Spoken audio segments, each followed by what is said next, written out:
In this episode, we get this rover well on its way to a makeover and begin our high-risk master plan to get off the planet and get to a trade station in space.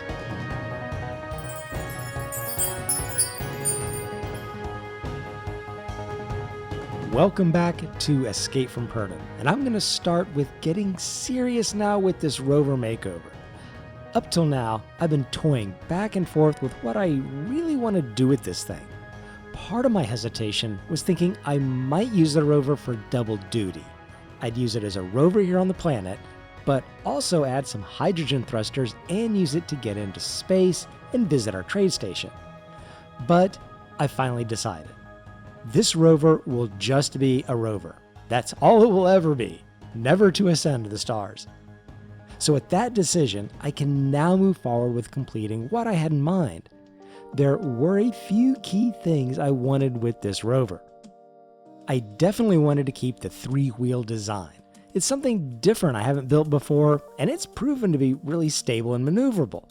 I also wanted to keep it fairly small as a scout vehicle, because it would be really easy to just keep adding and growing and making the rover bigger and bigger. I didn't want that. Another feature of the rover is that it would have an interior walk-around space. Everything I needed to access would be on the inside. And even though it was a small grid and small form factor overall to work in, I wanted it to work a little like a home away from home and be able to carry a decent amount of cargo for raiding those assert bases. All of that already might be a lot to ask for a small rover, but just to add to the build, I still want it to look fairly decent. It would be nice if it had a cool styling and be able to be more than just a box on wheels. But we'll see how that last part goes. It usually takes me a lot longer to get things looking like I want than it does to get them working like I want. So I've got 3 medium cargo containers positioned across the back. I think that'll be good, and I've tried some different things here as I've been talking. Blocked the whole thing in, tried some girdering on the side I didn't like, but I think I'm going to go with some rounded blocks around the back that'll be blended in and maybe take away the full box look.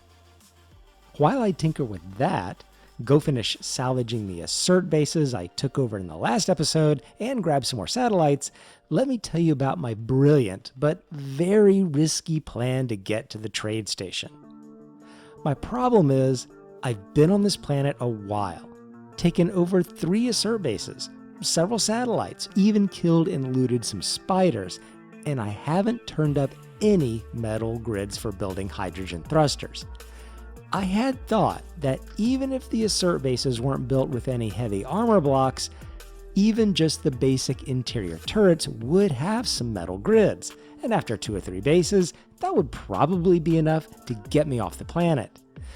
The sneaky assert faction, though, has used some advanced technology to be able to create their interior turrets without any metal grids.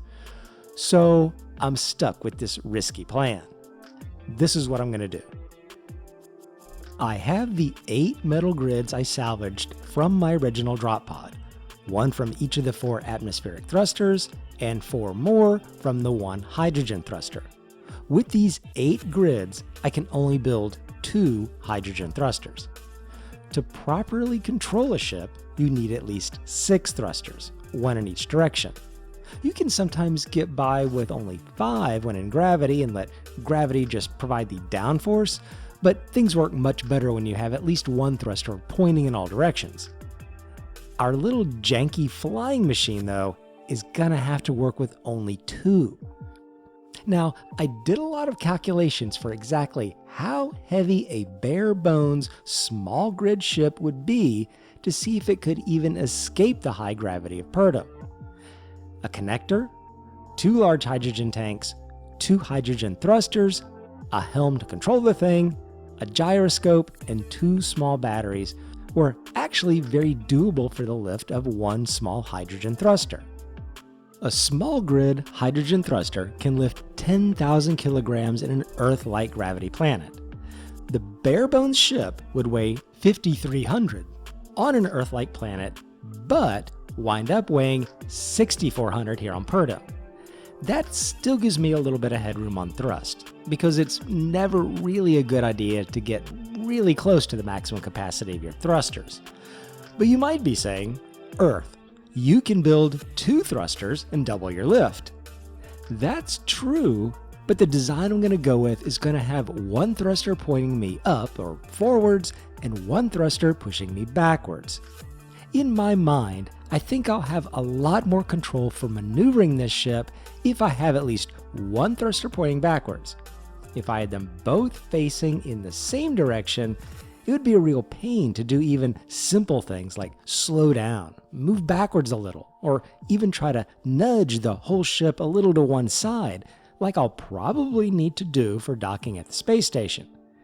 It would probably be a disaster, me having to quickly flip the whole ship around 180 degrees every time I need to do a little maneuver. This way, with 1 at the top and 1 at the bottom, I can just do a little tilt-nudge to wiggle the thing side to side, and also have a much better way to just stop the thing. There's going to be a lot to consider with this ship and the whole mission, because I also have no jetpack, and there's so many things that can go wrong here. I could run out of hydrogen fuel either on the way there or on the way back, or have enough to get back, but not enough to land safely. I could get to the station and find the only docking collars are not well positioned for me to leave the ship and just be able to walk with artificial gravity or mag boots into the space station. I could run smack dab into a bunch of assert ships in space, and with no defenses or armor, I'd essentially be flying a hydrogen bomb. I could do something stupid and accidentally press F while in flight and yeet myself into space while my ship keeps hurtling toward the destination.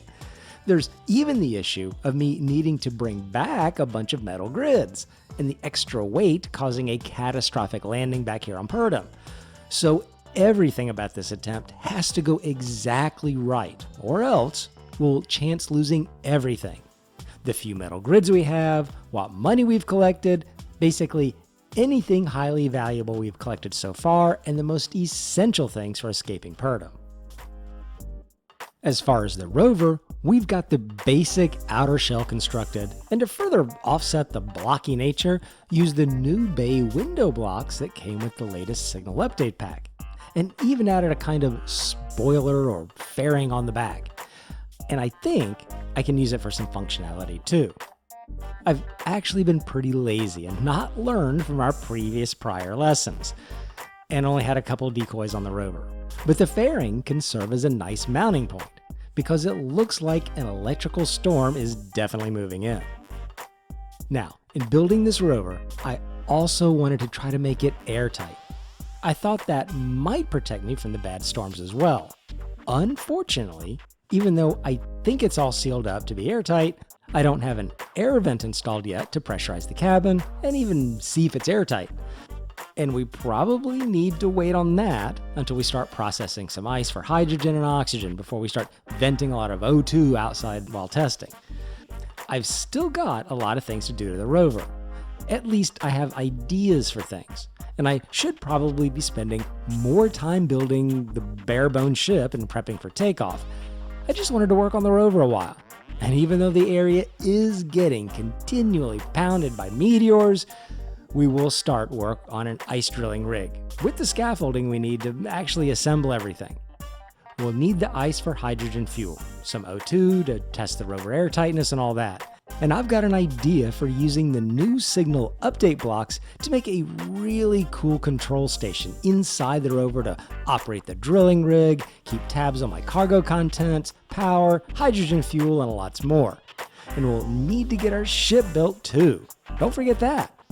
But all that and probably more will need to wait until the next episode. So like, subscribe, and ring the bell so you don't miss it. And I'll see you next time.